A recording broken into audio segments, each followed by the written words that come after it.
Hello everyone, welcome back to my channel. Guys, एक सवाल जो मुझे बहुत पहले आप सबसे पूछ लेना चाहिए था, लेकिन अब पूछ रही हूँ कि अगर किसी को भी फैन फिक्शन वर्ल्ड के ओमेगा अल्फा बीटा के बारे में नहीं पता है तो वो मेरी इंस्टाग्राम आईडी पर मैसेज करके मुझसे पूछ सकते हैं। मैं वहाँ उनको क्लैरिफिकेशन दे दूंगी। और आज के स्टोरी में एक हाइब्रिड वर्ड का इस्तेमाल हो रहा है। तो हाइब्रिड दो ब्रीड के मिलने से बनता है। ओके, तो चलिए अब हम आगे का एक्सप्लेनेशन शुरू करते हैं।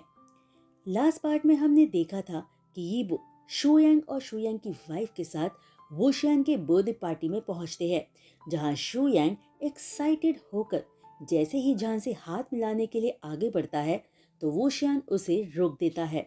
और वोशियान को छेड़ने की वजह से शूयंग वोशियान के हाथों एक जोर का पंच अपने पेट पर खाता है। शूयंग के पेट में बहुत दर्द होता है। ये देखकर जान और यीबो दोनों भागकर शूयंग को संभालते हुए पूछते हैं, तुम ठीक हो ना? मैं ठीक हूँ, पर आपका बेटा एक रियल मॉन्स्टर है। इसने इतनी जोर से मारा। शूयंग अपने पेट को पकड़ते हुए कहता है। जान ब्लश करते हुए अपना हाथ शूयंग के ऊपर से फौरन हटा लेता है। जैसे ही मौका पाकर यीबो जान के हाथ के ऊपर अपना हाथ रख देता है। यीबो ये सब देखकर स्माइल करते हुए फिर वूशान की तरफ देखता है। Happy birthday little boy. आज इतने अच्छे दिन तुम्हें इतना गुस्सा नहीं करना चाहिए। यीबो वूशान के गालों को पिंच करते हुए कहता है। वूशान यीबो को करीब से देखते हुए पूछता है, और वुल्फ आप कौन हैं? ये सुनकर यीबो स्माइल करते हुए कहता है, मैं लाइकन हूँ, लेकिन तुम मुझे अंकल यीबो बुला सकते हो। वूशियान एक स्मर्क करते हुए अपना फेस यीबो के कान के पास ले जाकर कहता है, मुझे लाइकन को मारना है।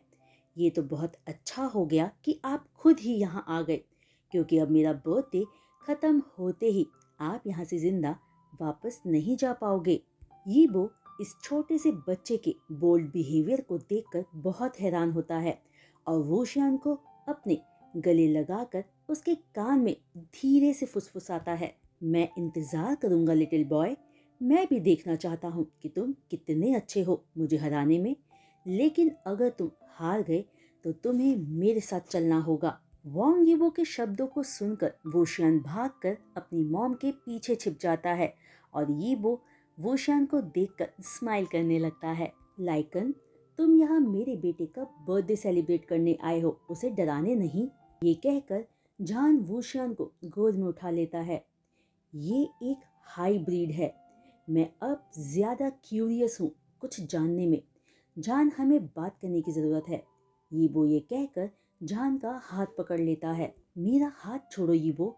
जान बहुत धीमी आवाज में अपने बेटे को देखते हुए कहता है, जो उन दोनों की ही तरफ अजीब तरीके से देख रहा था। हमें पहले बात करनी होगी, या तुम चाहते हो मैं यहाँ सबके सामने बात करूं? यीबो स्मक करते हुए कहता है। जान ये सुनकर चारों ओर देखता है कि कहीं वो सबकी अटेंशन अपने ऊपर तो नहीं ले रहा। फिर वूशियान को नीचे उतारते हुए कहता है, बेबी तुम अंकल जियांग के पास जाओ और मेरा इंतजार करना, मैं अभी आता हूँ। या तुम इस बॉय को अपना दोस्त भी बना सकते हो। वूशियान हाँ में सिर हिला देता है और देखता है कि कैसे वो सो कॉल्ड लाइकन उसकी मॉम को खींच कर ले जा रहा था। वूशियान मुड़कर उस लड़के की तरफ देखकर मुस्कुराता है जो कल बीते दिन में उसका खाना बनने वाला था। क्या तुम मेरे दोस्त बनोगे और मुझे बताओगे कि फन कैसे किया जाता है? वूशियान पूछता है। वूशियान देख पा रहा था कि वो लड़का उससे डर रहा है कि तभी वूशियान की नजर उसके कंधे के घाव पर जाती है जो अभी भी भरा नहीं था। वूशियान बिना कुछ कहे बच्चे को अपनी करीब खींचकर उसकी शर्ट फाड़कर उसके घाव को लिक करता है, जिसकी वजह से वो घाव फौरन भर जाता है। वो बच्चा पहले तो डर से रो रहा था, लेकिन अपनी चोट को ठीक होता देख फौरन मुस्कुराने लगता है। शू यांग और उसकी वाइफ ये सब देखकर पहले तो घबरा गए थे, लेकिन अगले ही पल रिलैक्स हो जाते हैं जब वो देखते हैं कि वूशियान एक्चुअली में क्या कर रहा था। वूशियान उस बच्चे को खींचते हुए ले जा रहा था और कहता है, चलो मेरे रूम में चलो, मैं तुम्हें दूसरी शर्ट देता हूँ। क्या तुम उस लड़के पर यकीन करते हो? शुयंग का मेट पूछता है, जब तक एम्फस बीना ने उसे इंस्ट्रक्शंस दिए हुए हैं, मैं उस पर यकीन कर सकता हूँ। वो हमारे बेटे को कुछ नहीं करेगा। ये कहकर शुयंग अपने मेट को गले लगा लेता है। वहीं दूसरी तरफ जान खुद को यीबो से छुड़ाने की कोशिश किए जा रहा था।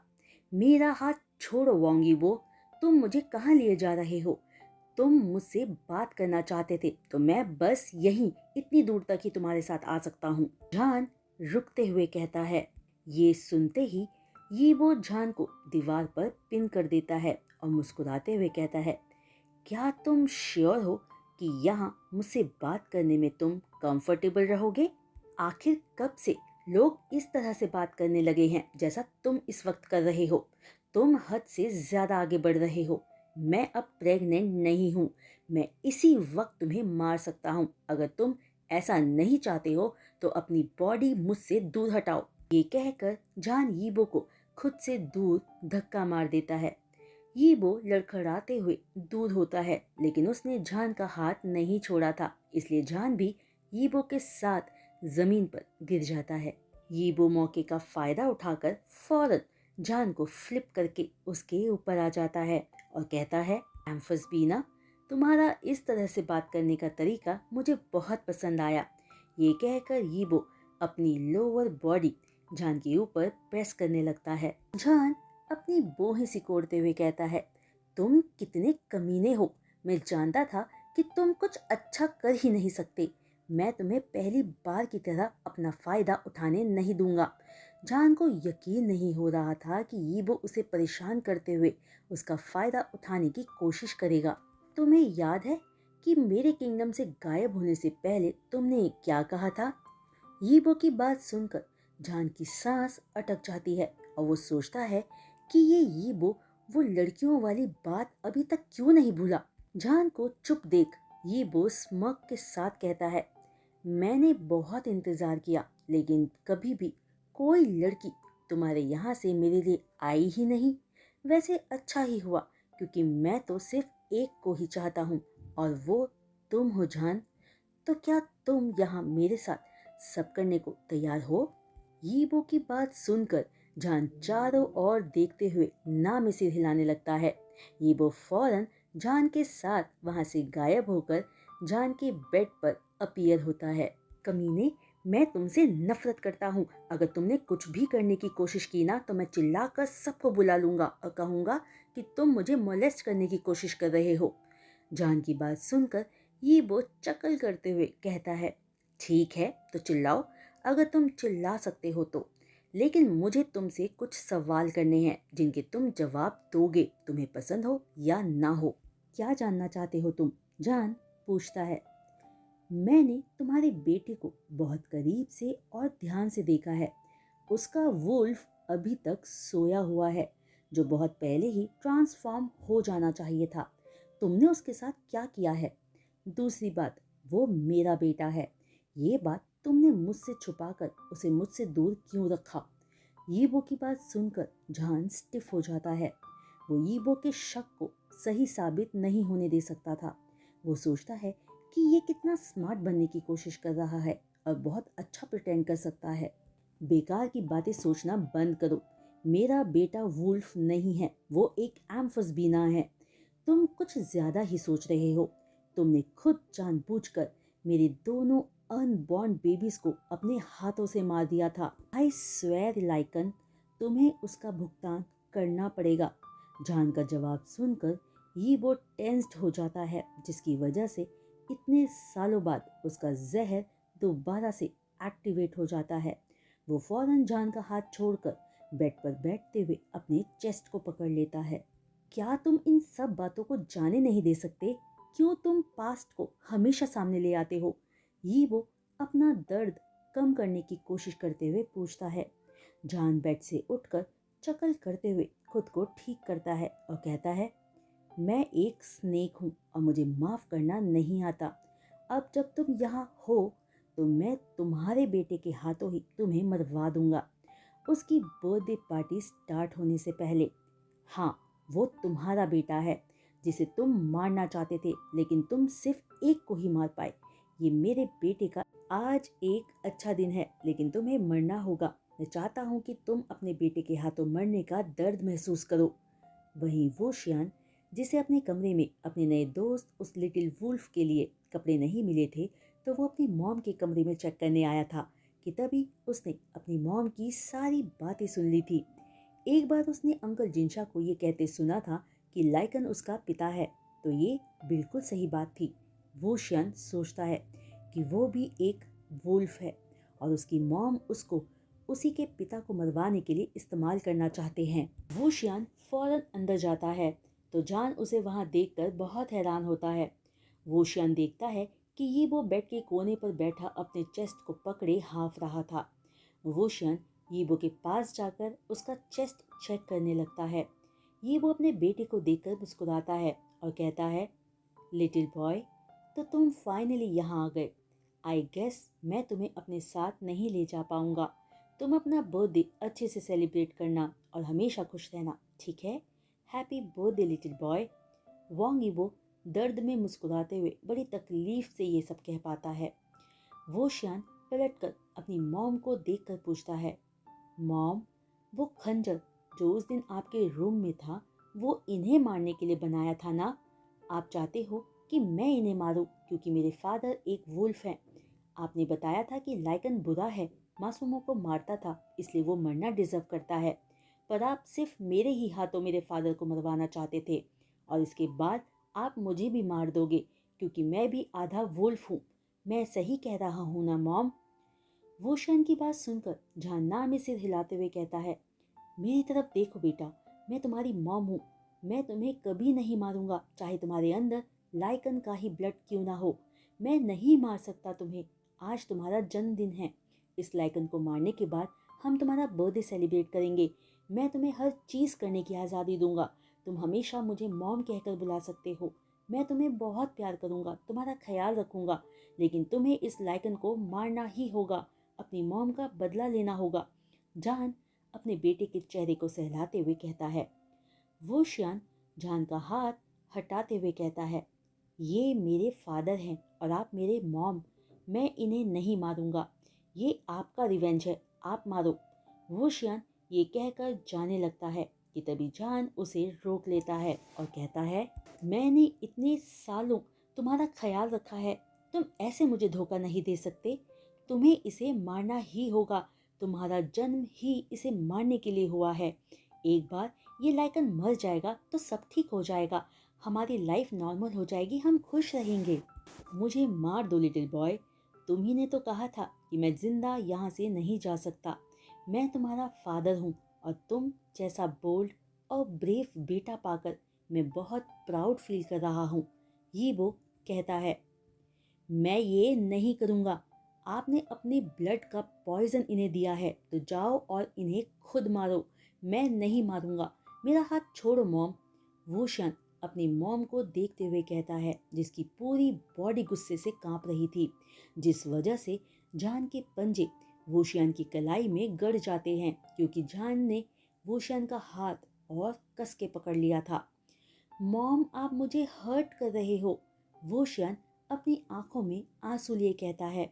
ये वो अपने बेटे के हाथों से खून निकलता देख पा रहा था। वहीं जान बिल्कुल बुत बना खड़ा था। वो कोई रिएक्ट नहीं कर रहा था। ये वो जैसे ही उठकर वूशियान की मदद करने के लिए आगे बढ़ता है, जान उसे दूर धक्का मार देता है, जिससे ये वो दूर जाकर जमीन पर गिरता है। मैं तुम्हें मुझे धोखा देने नहीं दूंगा। तुम्हें उसे मारना ही होगा, चाहे तुम्हें अच्छा लगे या बुरा। ये कहकर जान जैसे ही ग्रॉल करता है, वही खंजर जिससे वूशिया ने खुद को घायल किया था, जान के हाथों में अपीयर होता है, जिसे वो जोर जबरदस्ती वूशियान के हाथों में पकड़ा देता है। अगर आप मुझे उन्हें मारने के लिए फोर्स करोगे तो मैं आपको कभी माफ़ नहीं करूँगा। मैं खुद को आपका बेटा कहलाने से मना कर दूंगा और आपको अपनी मॉम भी नहीं मानूंगा। वो शियान शार्पली जान को देखते हुए चिल्लाता है, हम ये सब बाद में देखेंगे वूशियान, लेकिन तुम मुझे धोखा नहीं दोगे जैसा इसने दिया था। मैं दोबारा हर्ट होना एक्सेप्ट नहीं करूँगा। मैं और दर्द नहीं चाहता। मैं इसे अपने हाथों से मार देता अगर इसने मुझे मार्क ना किया होता तो। तुम्हें क्या लगता है इस तरह से मुझे धमकी देने से कुछ बदल जाएगा? नहीं, कुछ नहीं बदलेगा। तुम्हें इसे मारना ही होगा, इसे बचाने का सोचना भी नहीं। ये कहते हुए जान की आंखों से आंसू निकलने लगते हैं। वो यकीन नहीं कर पा रहा था कि जिस बेटे को उसने इतनी तकलीफों से बचाकर जन्म दिया था, वो आज ठीक अपने पिता की तरह उसे धोखा देगा। इतिहास खुद को दोबारा दोहराएगा। लेकिन नहीं, आज जान ये सब कुछ नहीं होने दे सकता था। जान अपनी सोच में था कि तभी वो शियान अपने पंजे से जान को मारकर जान की पकड़ से निकलकर खंजर सीधे अपने गले पर रख लेता है और कहता है, मैं अब किसी को मारना नहीं चाहता। मैंने आपको धोखा नहीं दिया मॉम, पर आप मुझे इन्हें मारने के लिए फोर्स मत करो। वो मेरे फादर हैं। अगर आपने मुझे फोर्स किया तो मैं खुद को मार दूंगा। ये कहते हुए उस नन्हे से वोशियान के हाथ कांप रहे थे, जिसे देख जान एक बार यीबो को फिर वापस अपने बेटे वोशियान को देखता है। तुम इसे नहीं मारोगे और इसके लिए तुम मुझे धमकी दे रहे हो और डरा रहे हो। तुमने आज बिल्कुल अपने पिता की तरह ही मुझे धोखा दिया है। मैं तुम्हें लेकर कितना गलत था। मैं वही दर्द दोबारा फील नहीं करना चाहता जो मैंने पहले किया था। मैं अब और तकलीफ नहीं झेलूंगा। जान चिल्ला कर कहता है कि तभी वो खंजर वोशियान के हाथ से गायब होकर जान के पास आकर अपीयर होता है। नहीं मॉम, ऐसा मत करना। वोशियान, जिसे अंदाजा हो गया था कि उसकी मॉम क्या करने वाले हैं, भीख मांगते हुए कहता है, मैं तुम्हें खुद को धोखा देते देखूं, इससे अच्छा मैं मरना चाहूंगा। जान ऊंची आवाज में कहता है कि तभी वो खंजर जान के सीने को चीरता हुआ दूसरी तरफ से निकलकर दीवार में धंस जाता है। जान के मुंह से खून निकलता है और वो वहीं गिर जाता है। यीबो और वोशियान दोनों भागकर जान के पास आते हैं। ये सब इतनी जल्दी हुआ कि यीबो कुछ समझ नहीं पाया और इससे पहले कि वो समझकर कुछ करता बहुत देर हो चुकी थी। वूशियान अपनी लाइफलेस मॉम की बॉडी को हिलाते हुए रोए जा रहा था और हेल्प के लिए चीखे जा रहा था।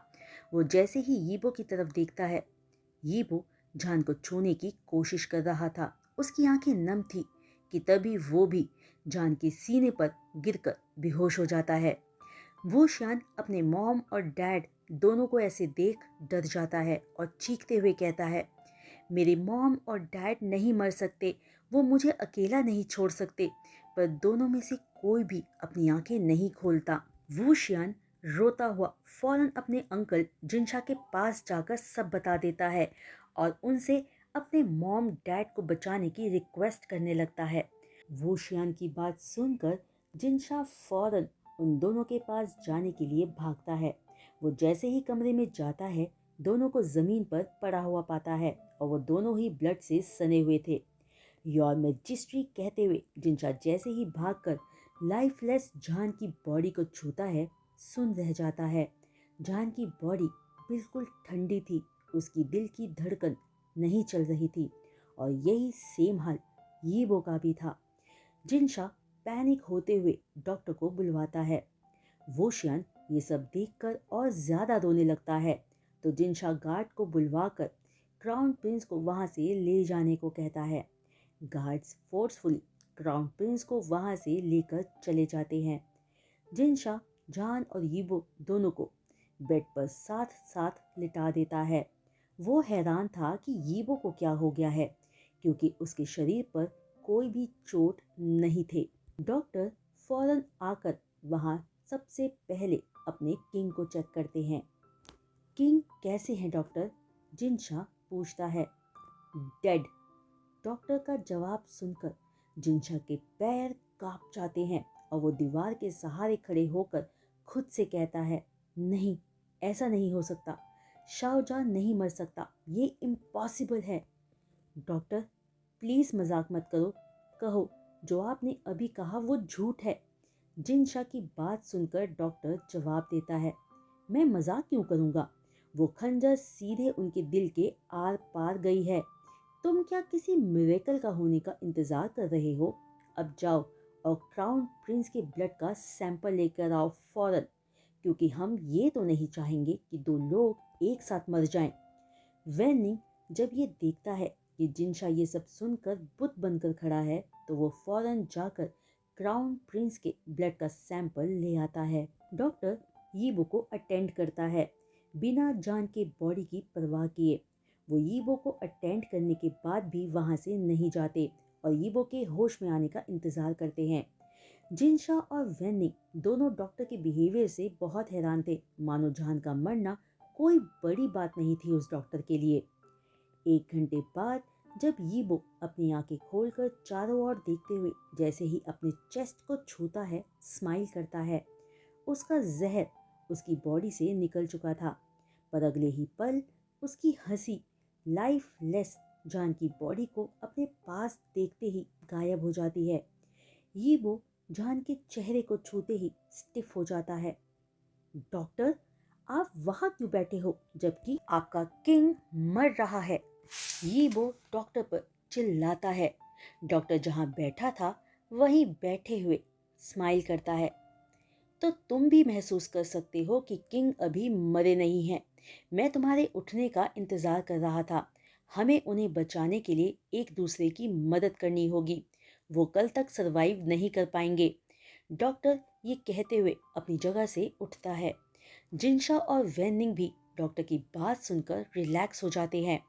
वैनिंग डॉक्टर और लाइकन को बो करके ये कहते हुए वहां से जाता है कि वो उनके लिए खाने के लिए कुछ लेकर आएगा और वो जाते हुए जिनशा को भी वहां से खींचकर अपने साथ ले जाता है।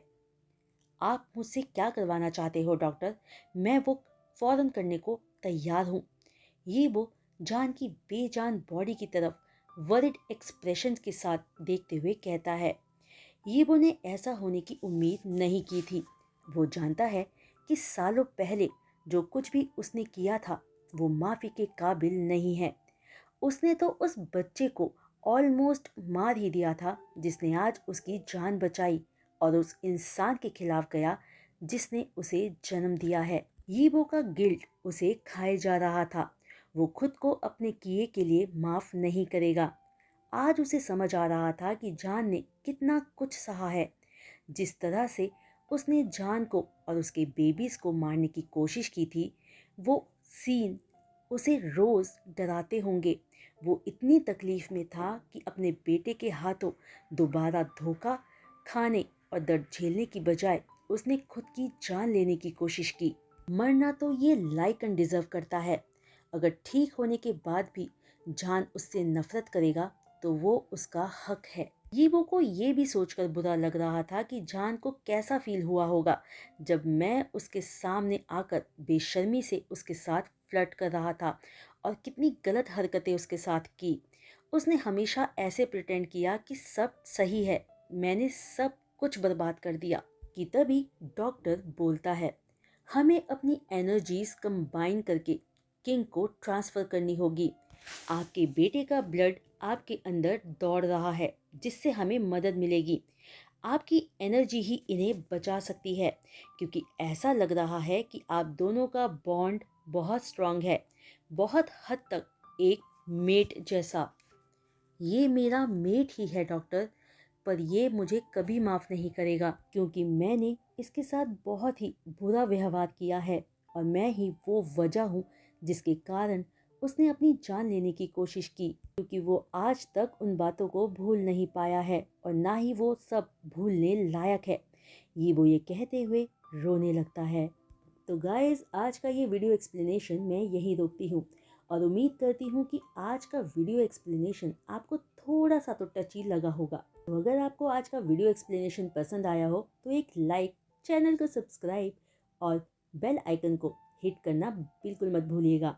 मैं फौरन दोबारा से आप सबके सामने नई वीडियो एक्सप्लेनेशन के साथ जल्द आऊँगी। तब तक के लिए बाय।